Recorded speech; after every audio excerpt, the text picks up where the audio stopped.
আসসালামু আলাইকুম বন্ধুরা, কেমন আছেন? আমি শিহাব আপনাদের সাথে আছি। আজকে এমন একটি রাস্তা যেটা কি বলে আমার বাংলাদেশে one of the best view, অনেক সুন্দর।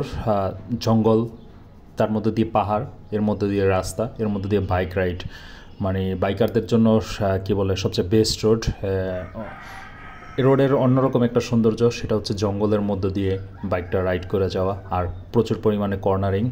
মানে বাইকারদের একটা কি বলে স্বপ্ন, বা যেরকম অন্যরকম একটা ফ্লেভারের রোড। আবার এটা একটা অন্যরকমের রোড, সেটা হচ্ছে জঙ্গলের মধ্য দিয়ে। রোডটা অসাধারণ, এটার ভিউ মানে কি বলে অসাধারণ। অনেক প্রকারের গাছ এখানে আছে, আর এখানে লোভ তো সামলানোই যায় না। এই যে আমাদের সামনের রাইডাররা, ওনারাও থাইমা গেছিলো, তার বলতাছে। তারপর সামনেও আবার থাইমা গেছে, আমরাও থামছি, প্রচুর পরিমাণে ছবি তুলছি। তো এরকম রোড পাইলে আসলে হয় কি, মাইন্ড সব কিছু পজিটিভ হয়ে যায়। আস্তে আস্তে আমরা চালাচ্ছিলাম আর এনজয় করতেছিলাম ভিউগুলা। যে এরকম ভিউ খুব কম জায়গায় আছে। আমাদের রাইডাররা জায়গায় জায়গায় ব্রেক দিয়ে দিছে, তো তারাও এনজয় করতেছিল, সবাই আমরা এনজয় করতেছিলাম।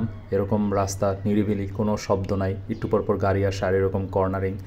তো যারা পর্যটক আছে তারা খুব ভালোভাবে এই রাস্তাটা উপভোগ করতেছে। এই রাস্তাটা আসলে আর কি শ্রীমঙ্গলের বেস্ট রাস্তা।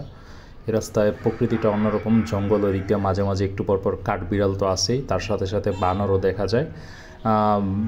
তো আমি ভাবছিলাম হয়তো জঙ্গল টঙ্গল, কুমির টুমির বা কী বলে সাপ টাপ, এগুলা বাঘ, এগুলা দেখবো, যা আর কি জঙ্গলের মধ্যে পূর্ণাঙ্গ পেয়ে গেছে। কিন্তু ওদের দেখা পাইনি, যদিও ওরা আছে কিনা তা জানি না, মনে হয় না আছে।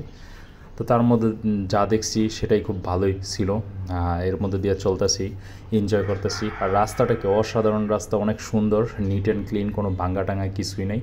তো আশা করা যায় আমরা বাঙালিরা যারা আছে, আমরা যদি এই পরিবেশটা ধরে রাখতে পারি, যেমন ধরেন এই যে আশেপাশে আমরা তো যেখানে খাই সেখানে ফালাই দিই বোতলের খোসা, এগুলো যদি এভাবে এখানে ফালাইতে থাকি, তাহলে দেখা গেছে এইটার যে সৌন্দর্য, সেই সৌন্দর্যটা আর বেশি দিন থাকবে না, ময়লা আবর্জনায় ভরে যাব।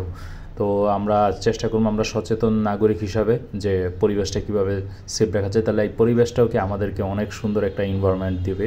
এই বাস একটু পরপর, বাস, সিএনজি, এগুলো মিলে সুন্দর।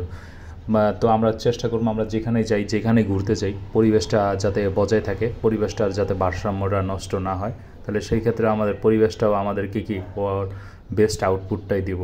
তো বন্ধুরা, ভালো থাকবেন, সুস্থ থাকবেন, আমার জন্য দোয়া করবেন, আর সাথেই থাকবেন। পরবর্তী ভিডিও নিয়ে হাজির হয়ে যাব।